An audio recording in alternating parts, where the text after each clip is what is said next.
welcome to my channel. I am doing a get ready with me video because I am going someplace special today. I feel like that was the first book I ever read. It was called Going Someplace Special with a little black girl on a bus. I think it was her first time riding a bus. Anyway, welcome to my channel. As promised, I uploaded 4 videos this month, so I'm proud of myself. I've reached my goals. But, you know, I decided to record a get ready with me because that's something I normally do on my Instagram. I need a nose ring to put in. It's something I normally do on my Instagram, and I haven't done it in a while because I haven't been out in January. January has been like a dry month for me. So, I hope y'all can see that. January has been a dry month for me. And I haven't been drinking, haven't been out to go anywhere or see anybody. But I host a Black Girl Happy Hour every month. So that is what I'm doing today, preparing for that. I'm looking a little past the camera because I have like a mirror facing my phone screen. I'm recording on my phone. But we got a lot to talk about. Number one, talk about how these pick-me's are back, okay? They have reinvented themselves. They have a resurgence. I just recorded a podcast on it. I don't know if I'm gonna publish it or not, since I'm basically talking about it here with y'all, but still gonna just discuss it in general. So, for starters, myself personally, I have been looking into femininity just for myself because I recognize that how I was being and how I was and how I came up is not necessarily what I want to continue to do. And it's not that there's anything wrong with how I came up. It's just that it doesn't work in my favor, in my opinion. And when I say in my favor, I mean like in getting me the friendships and relationships and interactions that I want to have. I say that specifically because this is not to get in a relationship with anyone. I'm actually kind of afraid of dating a little bit. I don't know. I'm just not really interested. I want to date. I just don't want to be in a relationship, if that makes sense. I want to get to know people. I just don't want to make any commitments. So nothing I am doing is to get a man. But that is how I realized that the pick-me's are coming back, because when you go into this universe of, you know, femininity, you find a lot of people are abandoning their own self-interest just to get a man. That's the definition of a pick-me. Abandoning your own self-interest to get a man. Like, that is where they have been hiding. And they could have been there all along. But like now femininity is like a buzzword amongst social media for people, you know, to discuss, talk about, want to embrace and all of that. And let me be clear, I'm not opposed to people embracing their femininity at all. Obviously, bro. Let me go find my brush for my concealer. I'll be back. As I was saying, I'm obviously not against people wanting to embrace their femininity or figure out what their feminine allure can do for them or anything like that. I'm not against that at all. However, I have found that many people who are teaching that under the guise of getting a man. And I have a concern about that because there's more to life, number one. Number two, that's not what femininity is to me. Now, there are people out there who feel like femininity is all about getting a man and interacting with the man and interacting with his testosterone and using your feminine charm to have your way with men, whatever the case may be. For some people, that is what it is. That is not what it is to me. So it bothers me when I see women pushing that agenda. Because to me, femininity is about your interaction with people, the way that you are perceived, the way that your heart and your care and your patience and compassion and empathy is perceived and received, and how you give it to people and how you share it. And, you know, like that, when I think about femininity, I think about that. And I think that that is what I am seeking to adjust in my life to get the type of friendships and relationships and interactions that I want to have.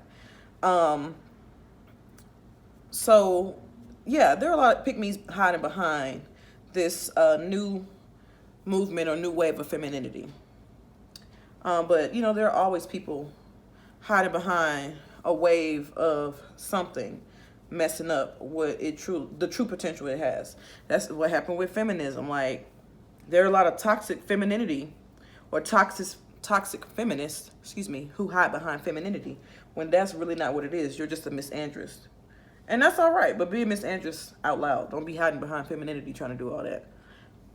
Sheesh, I need to get that waxed. Anyway, so yeah, so here we are with all of that stuff. Another way that I think the pick-me's have been hiding as well, it's not another way. I think they've always been around, but I am so tired of seeing how to keep a man videos and mantras. Like, Eloho is the young lady's name on YouTube. She said it best. She said, for all the ways that people are going to suggest keeping a man, there are 100 women who've tried it and still got cheated on or still got left. And it's like, y'all got to stop thinking that y'all are somehow different, or that y'all are somehow going to win at this time, or that y'all are somehow going to crack the code. It's like, there is no code to be cracked. There is no game, no prize to be won. These men are going to do what they want to do. They're only going to be kept if they want to be kept.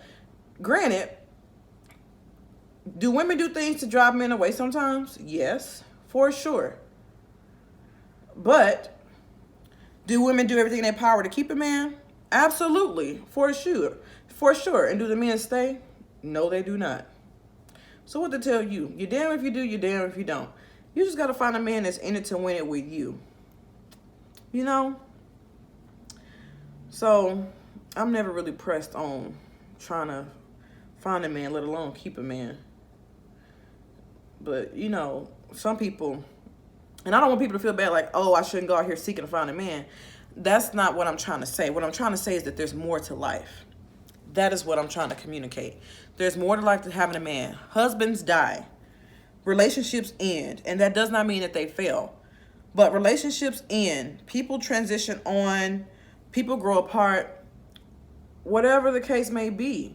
You cannot put all your eggs in one basket on this man when this man got his eggs wherever they may be. It ain't even got to be with another woman. It could be in his business, with his kids, with his job, or whatever the case may be. And it's like, and here you are, all in for this man. And the things that people do and say, being all in for these men, it's like these men will not be all in like this for you. They will never be all in like this for you. Like, that goes back to that socialization. I wish that men and women were socialized the same. I wish women were socialized to put themselves first and put their own self-interest first, like men are. Men are allowed to have all these mess ups, put themselves first, center themselves, make sure that they get the best deal out of the situation, whereas women are taught to take care of others, put other people first, be the caretaker, be the provider and caregiver. Like, girl, please. If it ain't my baby, if it ain't came out of me, you're on your own. Period. And honestly, if you came out of me, you're on your own once you reach a certain age. Because I'm going to teach you how to survive, you know, teach you how to make it. But I'm not going to be doing everything for you. Which, it's just so many things I've just seen today. And people love to say like, oh, well, women just got to stop doing this. They just got to stop that. Women just got to stop nagging. Maybe they do. But don't nobody want to be with nobody you got to coach all the time. Like, I know me. I'm going to say something once or twice. If I got to repeat myself, If I feel like I'm starting to nag, it's a done deal.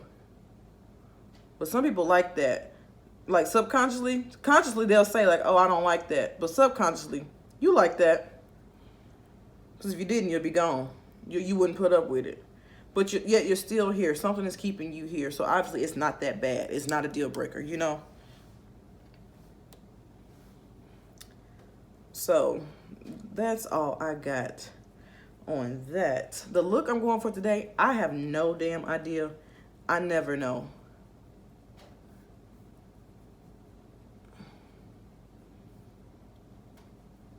I never know what the hell I'm doing. I do know I take a long time, so I'm finna do one eye on y'all and come back and do.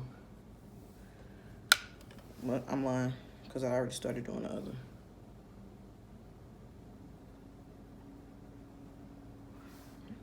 But yeah, no, I do know I take a long time.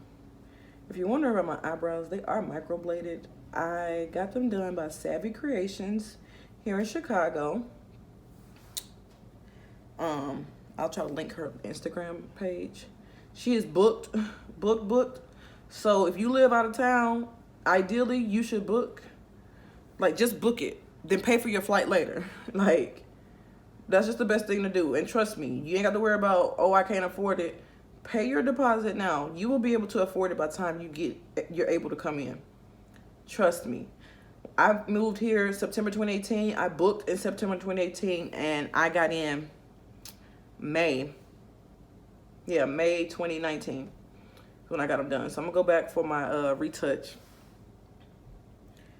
soon. I think you're supposed to get your retouch once a year or every other year. I'm going once a year. I obviously probably don't need it, but I'm still gonna go. As long as that woman is alive, I'm going. And people kind of say like, oh, well, trends of eyebrows change. Yeah, they do. And I done been through them all, but I ain't going back, okay? I know what I like, and that's all my eyebrows. Naturally, my eyebrows were thicker than this, but you know, because we want to be ladylike, we pluck them and shape them and all that, and I did a little bit too much of that growing up. I done been through the pencil thin phase and all that uncute stuff, and now here we are. They just wouldn't grow back, so now I'm stuck with these. But I love these. It's only about $400. Sis probably went up on her price though, so don't quote me. Also, I didn't show y'all the palette I'm using. I'm using my Morphe palette. I guess it's called 350. I don't know the name of these things, child. I just follow the links that the YouTubers put. But yeah,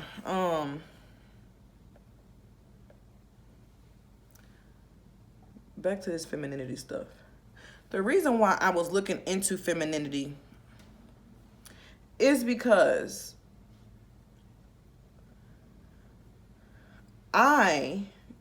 background on me, I grew up low SES, single parent household. Still had both of my parents, but still, single parent household. My father really wanted me to be a boy. He socialized me to be a boy. So my dad is who got me into sports, who got me into toy trains. I still love toy trains, actually. If I get a house, I'm gonna have one that goes through the house. But he got me into toy trains. I never really got onto the DC and Marvel stuff or the Star Wars and Star Trek. I actually hate that stuff, sci-fi stuff. I hate all of that. Never really got onto that. But he did get me onto the sports stuff at least. And my mom and my sister's like 7 years older than me. My mom and my sister were just trying their hardest to socialize me to be a girl. So the makeup, the little toy click-clack shoes, you know them click-clack shoes you used to get in a little toy set as a little girl. Oh, I hated them damn things, but I love the makeup. But yeah, I used to always like be socialized as a girl through that. And my mom, every picture day, I had to dress up in those little frumpy dresses with those ugly ruffle socks, with those ugly heels, because my mom was like, no, she's gonna be a girl, and that's just how she's gonna be. So like, that didn't feel, I'm not gonna say it didn't feel natural, but it felt forced.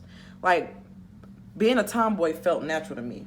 So as I got older, preteen, and I did dance classes as a kid, but when I got like preteen, so 10, 11, 12, I was like, no, I want to play sports, which of course made my dad happy.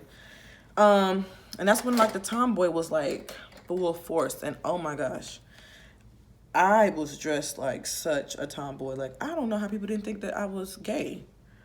Looking back at it, like looking back at the pictures. Or maybe they did, and maybe they just didn't say anything. But I never really liked girls. Like, I never had in my mind to like date girls or anything like that. But I just like being rough. I like playing around or whatever. So it wasn't until I got to high school, and I feel like my dad noticed this change. It wasn't until I got to high school and started liking boys for real, that I was like, oh, okay, well, maybe I will be girly. And it wasn't necessarily girly to get boys. It was just kind of like, oh, well, this is what all the other high school girls do or whatever. And people treat them this way. So I want to be treated the same way. A part of that was boys, though, too, like at the time. Fast forward, the homegirl in me did not die. Okay, she's still here. And like, I was definitely like the girl once I got to college. I was an overachiever, dressed in Sunday's best, campus leader, you know, all that good stuff. So I had the looks down. Like, I've always loved makeup, really into makeup, obviously. Always loved makeup. And, you know, like, I just still had this rugged personality. I still have it now. And it's not rugged. It's just that I'm very cutthroat, very honest. I shoot from the hip. You could tell that I am a girl from the block, you know? But my education has afforded me the opportunity to climb the social ladder, for lack of better words. And I've realized that I need to tone that down a little bit, and I necessarily didn't know how. I keep looking out the window at this damn squirrel, because every time I sit here, they get close to this window as if they think it's open, and they're gonna come in on me. But yeah, so I recognize in my late 20s, like, I need to figure out how to tone this down. Like, I know who I can be that around the way homegirl with, but I'm trying to figure out, like, how do I use this feminine essence or this feminine allure to soften up a little bit. And I want to be clear in my language. When I say soften up, I don't mean weaken up, because I have always been a force to be reckoned with. I have also been a person who has been a Jill of all trades. I have been on top of my stuff. I have been a triple threat. I've always been that way, and I'm not going to stop being that way. So I want to be clear about that. When I say soften, I just mean that I can come off very brash. I can rub people the wrong way. I can come off really strong. And as much as we don't want to admit it, sometimes we can be aggressive. Sometimes, not all the time, because I like to loosely throw that word aggressive around the darker that our skin is. But I see and I sit back sometimes when I watch us and our peers or whatever, and I'm like, that is a little bit aggressive. That is a little bit strong. That is a little bit too much, you know? So that's what I mean by soften up. And when I really do some thinking, like, okay, Foxy, like, why are you like this? Like, what made you this way? Why do you feel like you have to always lead and take charge and initiate and, you know, be a force to be reckoned with? Like, why is that? And I feel like I've had to be that way, just like many other Black women and women in general, is because I wasn't allowed to be feminine. And I think historically, Black women weren't allowed to be feminine because, and I know people don't want to hear this, so if you don't, but because during slavery, what did they do? You all, not you all, but they took men out of the picture. They used these men to breed children and overworked them like dogs and did not allow them to tend to their household and their family and their women. They did not allow the men to do that. So the woman had to pick up the slack and take on a lot of responsibilities that the man would have been allowed to do. So with that, when we look at darker skinned women or black women are seen as more masculine. And okay, so I've been over here talking for like the past 10 minutes and the video stopped recording for some reason. This is why I hate recording on my cell phone and a girl need a camera. Anyway, I was saying that black women had not been allowed to be feminine because the government and the institution of white supremacy took the black man out of the home in many different ways for many different years for as long as many of us can recall, because many of us are the children from the Clinton era or the crack era or Black Panther era. And we've seen it. And these men have not been allowed to take care of their families and to provide and protect and raise their children. Like, they had not had a chance to do that. I think just now in this new millennium or whatever, men are now being able to do that. Black fathers are now being allowed to be black fathers, you know? So because of that, for so long, black women have had to step up to the plate and play both roles. And I think that it's hard for black women to transition out of that and sit back and allow these men to do that. So with all that, because there was an absence of men being able to be men and men doing manly things and masculine things, women have to step up and do it. And I think that that's just a product of what I saw growing up with people around me. I had a lot of great men around me, but that changed once I went to college because my professors can only teach. And the men around me or the peers around me were only young boys, just as young as I am. But I realized that they weren't socialized like me. So they weren't socialized to kind of lead and take control and help out with things if things went wrong. They were more so being coddled and protected because we've seen what society has done to them. I say all that. I put my foundation on in the middle of all that. I was using Fenty Beauty in color 420. Yeah, color 420 is what I used. But yeah, so that's how I had to think back, like, why are you like this? Like, why do you feel like you have to lead and initiate and activate and blah, blah, blah, and blah, blah, blah? Like, why do you have to do that? And it's because there's an absence of it.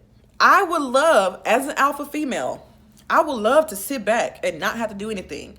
I would love to sit back and not have to coach anybody, not to hold any hands, not to give any directives, whatever the case may be. But I would love to have to come in and not play into that superhero, strong black woman trope. And that's part of why I want to embrace this femininity, because I'm tired of being a strong black woman and I'm not even 30 yet.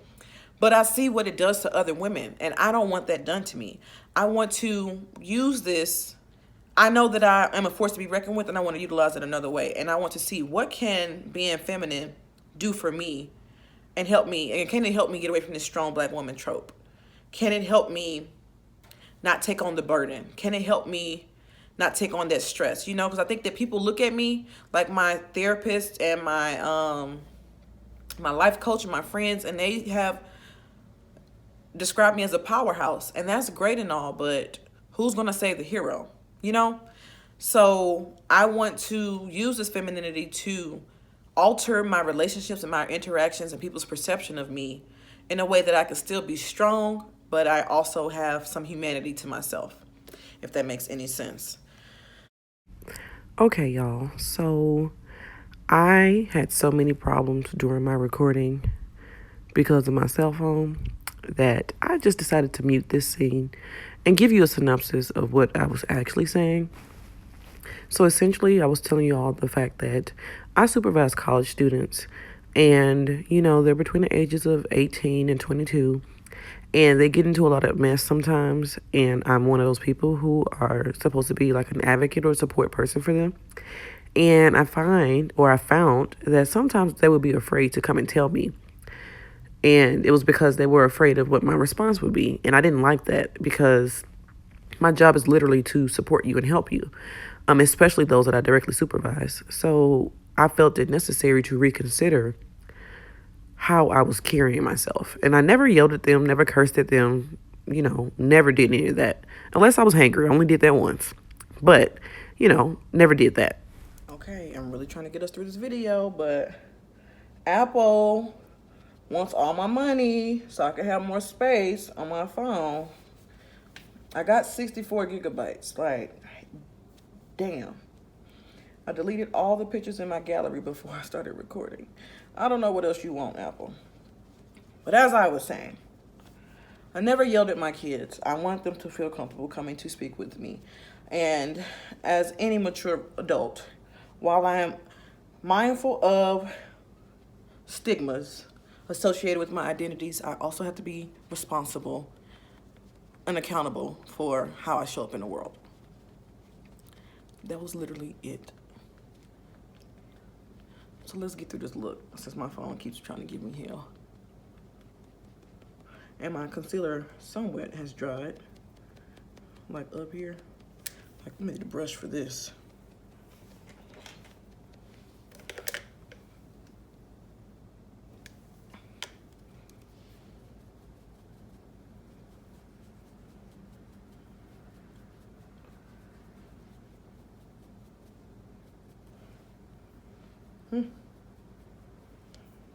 And if it's messed up, at this point, I don't care.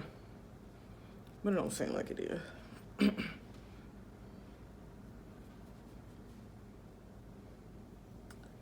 Looks fine to me. Gotta fix this nose though, with this contour.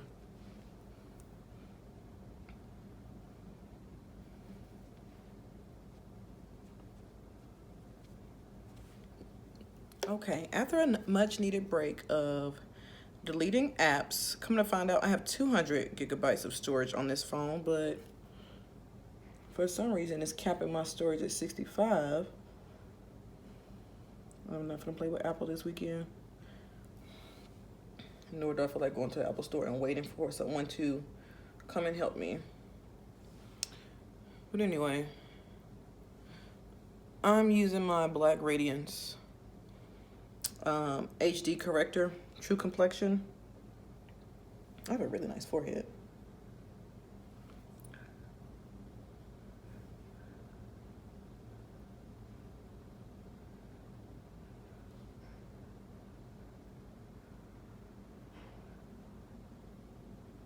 I took a break for so long, I don't even know what I was talking about no more. I mean, I know I was talking about femininity, but I don't know what point I was trying to make or what I was going to say. Oh, I recall. I was going to say that while on this journey, I have been finding different YouTubers that talk about femininity from different perspectives. One young lady talks about femininity for dark-skinned women. Another young lady talks about femininity for Black women in general. Another young lady talks about femininity and hypergamy. Excuse me. Femininity for lesbians. Like, it's just so many different ways and intersections of femininity that people approach, use it, or whatever, how they use it, how they discuss it. However, I have noticed that some of these people are nasty. They nice nasty. Like, they say a lot of hurtful things, and they disguise it as a truth. And I don't know if this is because of all of these women I'm referring to are Black women, and it's not because they're Black women. Let's get that out the way. It's not because they are Black women, but just saying, those are people I follow. But they're nice nasty. They saying what they need to say, but in a nice nasty way. And it's like, there's a better way to say that. It's a better way to get that point across. Well, you don't have to shame people for whatever they are doing or not doing. Like, are you using this as an excuse to talk down on people or what, sis? Like, let us know. So, that's something I noticed. Like, do y'all feel that way too? Like, some people are being nice nasty? Or is it just me being sensitive? Because I am a sensitive person. But Even like some of the stuff I can't relate to, I'm like, if I could relate to it, I would still be offended by it because that was just nasty. So I don't know. That's just me. Something that I noticed. It's like you can educate someone without insulting their intelligence or their being or whatever. You know, that's just not the way you do it. It's a certain way you go about teaching folks, and that ain't it. I feel like I need another. No, I don't, because I ain't got time. Because you know what? It's already almost 4:30, and I was walking out the door. If Crowne of Laurel, I hope y'all can see that, is the powder, the loose powder I'm using. Check my girl out. I'm going to put her page in the comments, okay? I'm also wearing her lashes. The lashes I am wearing now, I want to say they are Duchess. I could be wrong, but my favorite lashes of hers are Crowne. I've been a fan of the Crowne lashes since the inception, okay? So probably 2016, 2017, I want to say. But yes, she's somebody who I attended college with, who also inspired me to do makeup. And I would just appreciate it if you would help my girl out. Follow her Instagram, purchase from her. She's a really great artist. A Libra, if that matters to any of you all. And just a cool person to know.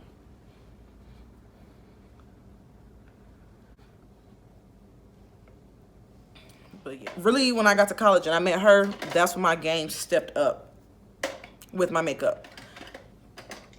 And she had started doing makeup and started a lash line first.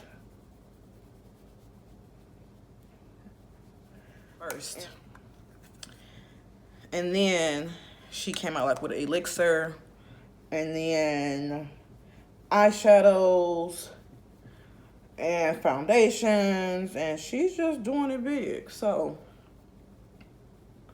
definitely up and coming, definitely somebody you should be following and purchasing from. So that's Crowne of Laurel. Crowne with an E.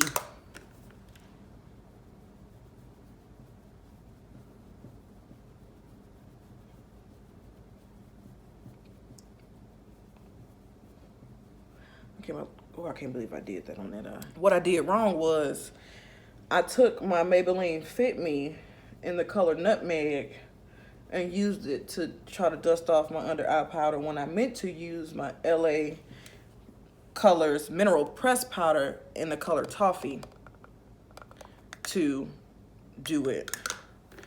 I can't believe I did that.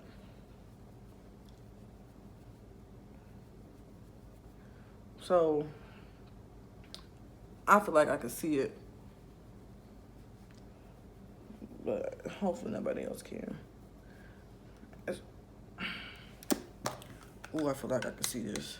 I hate when I mess up. Duo Contour by Nika K. It's like $4 at the beauty supply, but it's two.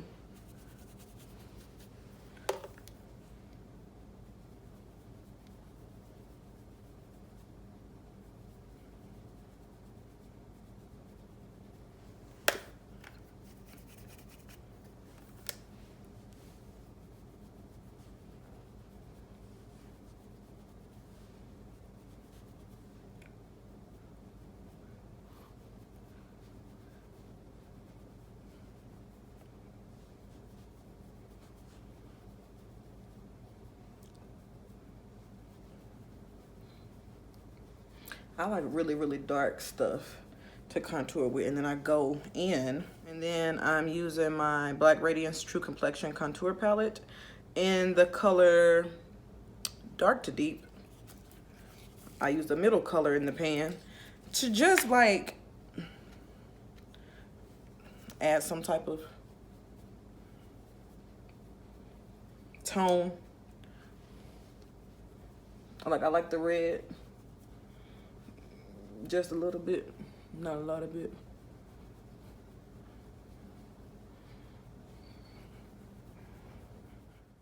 Okay, y'all, so my video stopped recording again, and I had so many issues, so this is my finished look. I walked out the house with no earrings on. I did not set my face or anything like that, and it was just such a struggle to get this look recorded, so I just hope that you like it, and I ask that you like, comment, and subscribe.